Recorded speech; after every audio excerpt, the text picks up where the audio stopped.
Hello friends, आप कैसे हैं? Welcome back to my YouTube channel. आज मैं एक ऐसा टॉपिक पढ़ाने वाली हूँ जो कि प्रैक्टिकल केस के हिसाब से बहुत ही ज्यादा इम्पोर्टेंट है और आपके प्रैक्टिकल्स में वो पूछा ही पूछा जाता है। कौन से प्रैक्टिकल में? गायनी के प्रैक्टिकल में, जो कि बहुत ही इम्पोर्टेंट टॉपिक है, दैट इज फीटल स्कल।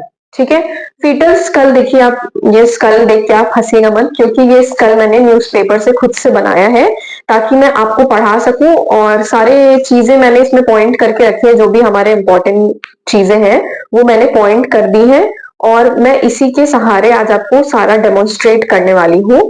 अच्छे से फीटल स्कल का डेमोन्स्ट्रेशन देखेंगे, जो भी हमें प्रैक्टिकल में बताना होता है।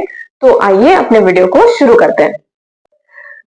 हमारा जो फीटल स्कल होता है वो ऊपर का हिस्सा एक है और एक हमारा नीचे का हिस्सा है। बेस पर ऊपर वाला हिस्सा है, ऊपरी हिस्सा है, वो हमारा फ्लैट बोन से बना हुआ रहता है।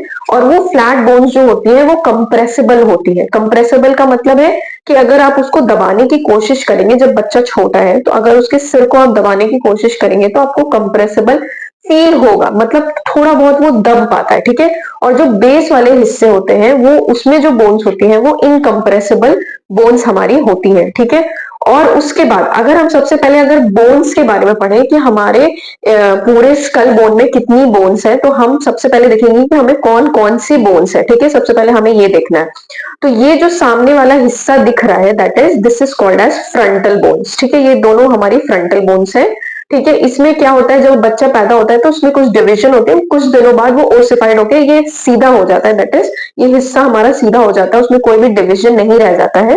That is frontal bone. तो हम कह सकते हैं दो फ्रंटल बोन्स हैं। ठीक है, ये जो दो हिस्से हैं, ठीक है, ये दो बोन्स कहलाती है हमारी पेराइटल बोन्स। ठीक है, क्या कहलाती है? Parietal bones. फिर हमारा इधर वाली बोन्स जो होती है, इधर और इधर वाली बोन्स, हम कह सकते हैं ये जो हिस्सा है कान के पास वाला, इसको हम कहते हैं हमारा टेम्पोरल बोन्स। ठीक है, टेम्पोरल बोन्स। अब हमारा ये पीछे वाला हिस्सा बचा, जो पीछे सर का जो पीछे वाला हिस्सा होता है उसको हम कहते हैं ऑक्सीपिटल बोन। ठीक है, क्या कहते हैं? Occipital bone. उस ऑक्सीपिटल बोन्स में भी ये कुछ उभरा हुआ हिस्सा होता है, जो इसमें उतना अच्छे से नहीं दिख पा रहा होगा, बट दिस इज द उभरा वाला हिस्सा। उसको कहते हैं ऑक्सीपिटल प्रोट्रूबरेंस। उसको क्या कहते हैं? ऑक्सीपिटल प्रोट्रूबरेंस का नाम दिया जाता है। ठीक है, अब समझ में आ गया क्या कौन कौन सी है? फ्रंटल बोन्स है, पैराइटल बोन्स है, हमारी टेम्पोरल बोन्स है साइड वाली, और हमारी ऑक्सीपिटल बोन्स है। ठीक है, ये हो गए हमारे बोन्स। और अगर इसमें देखा जाए तो इसमें कुछ लैंडमार्क्स होते हैं। लैंडमार्क्स वो चीजें हैं जो हमें एक तरीके से नाम देने के लिए बहुत इंपॉर्टेंट है, क्योंकि हमें जो डायमीटर्स पढ़ने हैं और आगे जो जैसे जैसे गायनिक में हमारी नॉलेज बढ़ती जाती है, तो ये जो लैंडमार्क्स होते हैं वो ऑब्स्टेटिकली हमारे लिए बहुत इंपॉर्टेंट है। तो वो लैंडमार्क्स क्या क्या है? उसमें सबसे पहला है हमारा चिन। चिन, ये वाला जो लैंडमार्क है हमारा, जो फ्रंटल फेस वाला जो हिस्सा होता है हमारा, वो टोटल 14 बोन से बना होता है। और जो ये नीचे वाला हिस्सा है, that is called as chin. Normal भाषा में, नॉर्मल इंग्लिश में हम इसको चिन बोलते हैं, मगर इसको गायनिक वाली नॉलेज में हम इसको मेंटम बोलते हैं। क्या कहते हैं? मेंटम कहते हैं। तो सबसे पहले जो पहला लैंडमार्क है वो कहलाएगा इसका मेंटम। ठीक है, मेंटम हो गया। फिर उसके बाद हमारा मेंटम के नीचे वाला भी हिस्सा हम कंसिडर करते हैं, इसको हम कहते हैं सबमेंटम। क्या कहते हैं? सबमेंटम। उसके नीचे वाला हिस्सा, इसलिए सबमेंटम कहते हैं। इसको आप नाम याद रखिएगा, दिस इज सबमेंटम, और ये उसके ऊपर आएंगे तो ये मेंटम कहलाएगा। ठीक है, फिर उसके बाद जो ये सामने वाला हिस्सा है, सामने वाला हिस्सा मतलब इसको सुप्रा ऑर्बिटल रिजेस कहते हैं। ये जो आंख वाला हिस्सा है ना, इसको सुप्रा ऑर्बिटल रिजेस कहते हैं। और इसको जो कहते हैं अपना ग्लैबुला, ये जो नोज का ये ऊपरी हिस्सा है, इसको हम ग्लैबुला कहते हैं। तो ये जो हमारा फ्रंटल वाला हिस्सा है, जो कि इसमें भी दिख रहा है, उसको हम क्या कहते हैं? सिंसिपुट कहते हैं। क्या कहते हैं? सिंसिपुट कहते हैं। फिर उसके बाद जब ऊपर वाला हिस्सा ये हम देखते हैं, इसको हम वर्टेक्स कहते हैं। क्या कहते हैं? वर्टेक्स कहते हैं। और जो हमारा पीछे वाला हिस्सा बचा, उसको हम ऑक्सीपुट कहते हैं। ऑक्सीपिटल बोन है ना यहाँ पे, तो इसको हम ऑक्सीपुट कहते हैं। तो अगर हम इसको ध्यान से देखें तो ये सिंसिपुट, ये वर्टेक्स और ये ऑक्सीपुट, और ये फेस वाले हिस्से में हमारा मेंटम और सबमेंटम उसके नीचे। ठीक है, तो और एक और चीज रह गया, ऑक्सीपुट बोन्स के नीचे वाला हिस्सा है, उसको हम सब ऑक्सीपुट कहते हैं। ठीक है, ऑक्सीपुट हो गया, ये सब ऑक्सीपुट हो गया, ये पीछे वाला हिस्सा ऑक्सीपुट, सब ऑक्सीपुट। ठीक है, तो ये सारे जो हो गए हमारे लैंडमार्क्स हो गए। ठीक, नेक्स्ट हम बात करेंगे किसके बारे में? सूचर्स के बारे में बात करेंगे कि सूचर्स क्या होते हैं। सबसे पहले सूचर्स वो होती हैं, इमूवेबल जॉइंट्स होती है। ठीक है, ये जितनी भी जॉइंट्स हमें दिख रही है, ये हमारा सूचर कहलाता है। तो हम कैसे याद रखेंगे, दो फ्रंटल बोन के नीचे, ये आप याद रखिएगा, ठीक है, दो फ्रंटल बोन्स के बीच में जो सूचर होती है उसको हम कहते हैं फ्रंटल सूचर, मतलब दो फ्रंटल बोन्स को ज्वाइन करने वाली जो जॉइंट है उसको हम कहते हैं फ्रंटल सूचर, ठीक है। फिर फ्रंटल बोन को और पैराइटल बोन को जो ज्वाइन करने वाला सूचर है, ये जो आपका जा रहा है सर के इस हिस्से में, हम कह सकते हैं क्राउन वाला हिस्सा है ना, इसको हम कहते हैं कोरोनल सूचर। क्या कहते हैं, कोरोनल सूचर। इस सूचर को हम कहते हैं कोरोनल सूचर, इसको हम कहते हैं फ्रंटल सूचर। दो पैराइटल बोन के बीच वाला जो जॉइंट होता है जिसको हम कहते हैं सजाइटल सूचर। क्या कहते हैं, सजाइटल सूचर। और पैराइटल बोन और ऑक्सीपिट बोन के बीच की जो ज्वाइनिंग होती है, ये जो ज्वाइनिंग है इसको हम कहते हैं लंबोइडल सूचर। क्या कहते हैं, लंबोइडल सूचर। ये आप याद रखिएगा, ये जो पीछे वाली ज्वाइनिंग है मतलब लंबोइडल सूचर। क्या कहेंगे, लंबोइडल सूचर, ठीक है। उसके बाद जो पैराइटल और टेम्पोरल बोन के बीच की जो ज्वाइनिंग होती है उसको हम कहते हैं स्क्वामस सूचर। क्या कहते हैं, स्क्वामस सूचर। तो हमारे पास कौन कौन से सूचर्स हो गए, हमारे पास हो गए frontal suture, coronal suture, sagittal suture, lambdoidal suture और स्क्वामस सूचर, ठीक है। तो ये हमारे हो गए सूचर्स, ठीक है। सूचर्स क्या हो गई, ज्वाइनिंग हो गई। उसके बाद हम बात करेंगे फॉन्टेनल्स के बारे में, ठीक है। तो फॉन्टेनल्स में हमारा दो मेन इंपॉर्टेंट फॉन्टेनल होता है जिसको हम कहते हैं एंटीरियर फॉन्टेनल और पोस्टीरियर फॉन्टेनल।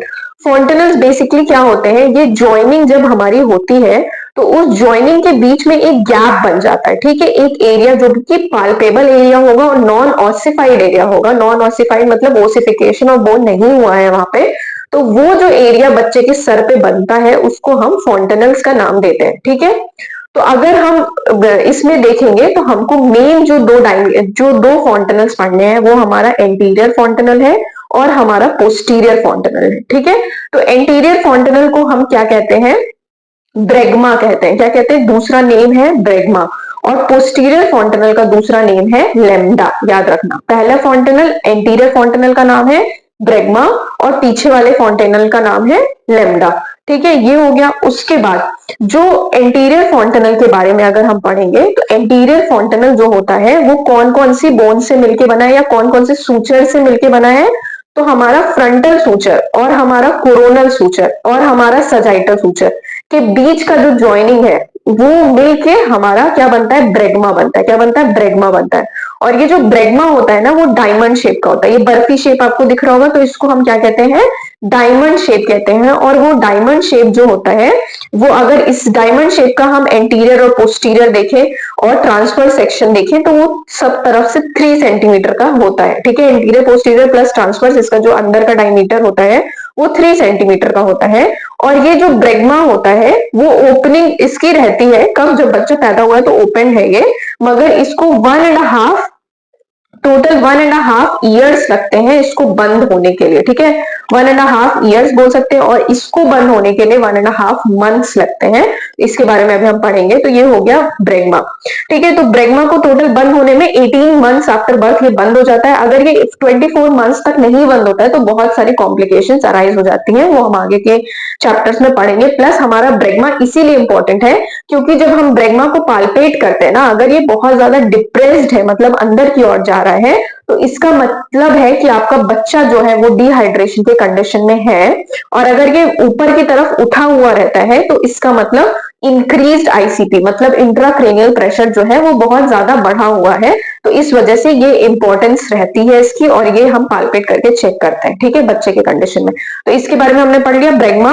अब आते हैं लेम्डा की तरफ। तो लेम्डा का जो शेप होता है ना वो होता है ट्रायंगुलर शेप का, ठीक है। लेम्डा का शेप क्या है, वो है ट्रायंगुलर शेप का। और अगर हम इसको देखें कि ये किस चीज से बनके बना है तो ये हो गया सजाइटल सूचर हमारा, और ये पीछे का सूचर हमारा क्या था, लेम्बोइडल सूचर। तो इनको मिला के जो जॉइंट बन रहा है वो है हमारा लेम्डा। और ये जो लेम्डा होता है इस सूचर का जो डायमीटर्स होते हैं 1.2 सेंटीमीटर के आसपास होते हैं। एंटीरियर पोस्टीरियर और ट्रांसवर्स डायमीटर दोनों के केस में 1.2 सेंटीमीटर का ये एरिया बनता है। और ये कब बंद हो जाता है, ये 1.5 मंथ्स के बाद ये लेम्डा जो होता है वो बंद हो जाता है। तो ये चीज आपको याद रखना है। ये हो गया। अभी तक हमने क्या क्या पढ़ लिया, हमने लैंडमार्क्स देख लिए, हमने सूचर्स देख लिए, प्लस हमने फॉन्टेनल्स के बारे में देख लिया। अब हम आते हैं बहुत ही इंपॉर्टेंट चीज पे, that is called as diameters of skull. ठीक है। डायमीटर्स ऑफ स्कल में क्या कौन कौन से डायमीटर्स होते हैं? डायमीटर ऑफ स्कल में दो प्रकार के डायमीटर्स होते हैं, एक एंटीरियर पोस्टीरियर डायमीटर होता है, एक हमारा ट्रांसवर्स डायमीटर होता है। डायमीटर मतलब हमें इसकी लेंथ सब तरफ की पता करनी है, वो हमें पता होनी चाहिए, वो हमारा ऑब्स्टेटिकल इंपॉर्टेंस है उस चीज का, तो हमें इसकी डायमीटर पता होनी चाहिए। ठीक है।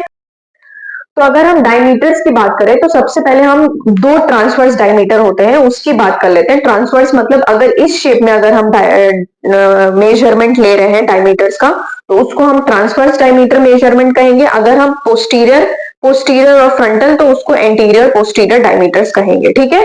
तो अगर हम ट्रांसवर्स डायमीटर देखें तो सबसे पहला होता है बायपैराइटल डायमीटर। ठीक है। बायपैराइटल डायमीटर मतलब ये पैराइटल बोन्स है, ठीक है, इन दोनों का जो ये उभरा हिस्सा है उसको हम कहते हैं पैराइटल प्रोट्रूबरेंस। ठीक है। ये दोनों हिस्से को पैराइटल एमिनेंस कह सकते हैं, प्रोट्रूबरेंस कह सकते हैं। तो ये दो उभरे हिस्से के बीच का जो डायमीटर हमारा आता है वो आता है 9.5 सेंटीमीटर। ठीक है। बायपैराइटल डायमीटर हो गया हमारा 9.5 सेंटीमीटर। ये आपको याद रखना है, ये आपके प्रैक्टिकल्स में पूछा जाता है। दूसरी चीज जो पूछा जाता है बाय टेम्पोरल डायमीटर। तो बाय टेम्पोरल डायमीटर मतलब ये दो टेम्पोरल बोन्स के बीच का जो डायमीटर है उसको कहते हैं बाय टेम्पोरल डायमीटर, और बाय टेम्पोरल डायमीटर हमारा होता है 8.2 सेंटीमीटर। किसी किसी बुक में आपको ये 8 सेंटीमीटर भी मिलेगा, तो दोनों चीजें हम कंसिडर करते हैं, 8.2 सेंटीमीटर और 8 सेंटीमीटर। तो दो चीज हो गई, by parietal diameter that is 9.5 centimetre, by temporal diameter that is 8.2 centimetre. तो ये हो गए हमारे ट्रांसवर्स डायमीटर्स के बारे में। ठीक है। उसके बाद अगर हम चलते हैं एंटीरियर पोस्टीरियर डायमीटर के बारे में, तो एंटीरियर पोस्टीरियर में आप याद रखिए कि पीछे की तरफ से 3 डायमीटर्स होते हैं और आगे की तरफ से 3 डायमीटर्स होते हैं। तो कैसे देखेंगे हम? सबसे पहले हम देखेंगे पीछे की तरफ से कैसे कौन कौन से डायमीटर होते हैं। सब ऑक्सीपुटो, आपको नाम याद रखना है, ठीक है, सब ऑक्सीपुटो ब्रेगमैटिक डायमीटर। सब ऑक्सीपुटो मतलब ऑक्सीपिटल बोन के नीचे वाला हिस्सा है सब ऑक्सीपिटल। ठीक है। ऑक्सीपिटल बोन के नीचे वाला हिस्सा है सब ऑक्सीपिटल। तो सब ऑक्सीपिटल से लेके सब ऑक्सीपिटल ब्रेगमैटिक ब्रेगमा तक, मतलब ये जो डायमीटर आएगी सब ऑक्सीपुटो ब्रेगमेटिक, ये जो डायमीटर आएगी वो आपकी होगी 9.5 सेंटीमीटर।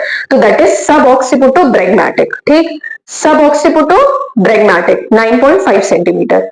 सब ऑक्सीपुटो फ्रंटल, सब ऑक्सीपुट बोन ये है, उसके नीचे वाला हिस्सा सब ऑक्सीपुटो फ्रंटल, फ्रंटल बोन का मिड सेक्शन वाला हिस्सा सब ऑक्सीपुटो फ्रंटल, वो आती है आपकी 10 सेंटीमीटर। अब याद रहेगा सब ऑक्सीपुटो ब्रेगमैटिक 9.5 centimetre, sub occipito frontal diameter that is हमारी 10 सेंटीमीटर, ये याद रखना। उसके बाद ऑक्सीपुटो फ्रंटल डायमीटर, ऑक्सीपुट बोन से लेके फ्रंटल डायमीटर, तो ये हमारी आती है 11.5 सेंटीमीटर। 3 डायमीटर हो गए, 9.5 सेंटीमीटर, 10 सेंटीमीटर, 11.5 सेंटीमीटर। फिर से रिपीट करते हैं, सब ऑक्सीपुटो ब्रेगमैटिक 9.5 centimetre, sub occipito frontal 10 centimetre, occipito frontal that is 11.5 centimetre. ये आपको हो गया आगे की तरफ से, हमने पीछे की तरफ से देख लिया डायमीटर। अब हम बात करेंगे आगे के डायमीटर्स के बारे में। ठीक है। तो सबसे पहला डायमीटर होता है that is mento vertical diameter. ठीक। मेंटो वर्टिकल, मेंटम मैंने बताया था, मेंटम चिन को हम कहेंगे, तो इसमें हम कह रहे हैं मेंटो वर्टिकल की बात कर रहे हैं। तो मेंटो हो गया हमारा चिन वाला हिस्सा, वर्टिकल मतलब हमारा जो वर्टेक्स का जो ऊपर का सबसे मोस्ट इंपॉर्टेंट हिस्सा है, ऊपर वाले हिस्से को वर्टेक्स कहेंगे। तो ये जो डायमीटर आएगा मेंटो वर्टेक्स डायमीटर, मेंटो वर्टिकल डायमीटर, वो हमारा है 14 सेंटीमीटर। कितना है? मेंटो वर्टिकल डायमीटर, यहां से लेके यहां तक वो हमारा है 14 सेंटीमीटर। फिर बात करेंगे सब मेंटो वर्टिकल। सब मेंटो वर्टिकल मतलब मेंटम के नीचे वाला हिस्सा, चिन के नीचे वाला हिस्सा है सब मेंटो। तो सब मेंटो वर्टिकल मतलब टॉप मोस्ट पॉइंट वो होता है वर्टेक्स, तो वो वर्टिकल डायमीटर, सब मेंटो वर्टिकल डायमीटर कितना आएगा हमारा 11.5 सेंटीमीटर आएगा। और लास्ट हमारा बचा सब मेंटो ब्रेगमैटिक, सब मेंटो ब्रेगमैटिक, ब्रेगमा तक, सब मेंटो ब्रेगमैटिक, ठीक है, ब्रेगमा तक, ब्रेगमैटिक मतलब ब्रेगमा तक, वो हमारा आता है 9.5 सेंटीमीटर। अगर अब सारे डायमीटर्स को आप चेक करेंगे तो सबसे जो बड़ा डायमीटर है वो हमारा कौन सा डायमीटर है? Mento vertical. सबसे बड़ा डायमीटर जो स्कल का होता है वो होता है mento vertical, that is chin से लेके सबसे ऊपर वाला हिस्सा, that is mento vertical diameter that is 14 centimetre, और ये सबसे बड़ा डायमीटर है स्कल के केस में जो पूछा जा सकता है, दैट इज 14 सेंटीमीटर। तो ये चीज आपको इसमें बतानी रहेगी, ये सारे डायमीटर्स है जो आपको बताना है। तो मैं आशा करती हूँ कि ये सारी चीजें आपको समझ में आ गए होंगे। ये हो गए हमारे डायमीटर्स। तो टोटल डायमीटर्स हमारे इंपॉर्टेंट क्या हो गए, 6 डायमीटर हो गया हमारा टोटल एंटीरियर पोस्टीरियर में, और 2 हमारा इंपॉर्टेंट डायमीटर हो गया हमारा ट्रांसवर्स में। तो टोटल कितने, 8 डायमीटर्स हो गए। फिर हमने लैंडमार्क्स पढ़े, फिर हमने पढ़ा सजाइटल सूचर्स के बारे में पढ़ा, प्लस हमने फॉन्टेनल्स के बारे में पढ़ा। तो ये है हमारा फीटल स्कल। आप मेरे वीडियो को अगर देखें यहाँ तक और आपको कुछ समझ में आया हो तो मेरे वीडियो को जरूर सब्सक्राइब करिएगा, अपने दोस्तों के साथ जरूर शेयर करिएगा, मुझे प्रोत्साहन मिलेगा। Thank you so much for watching.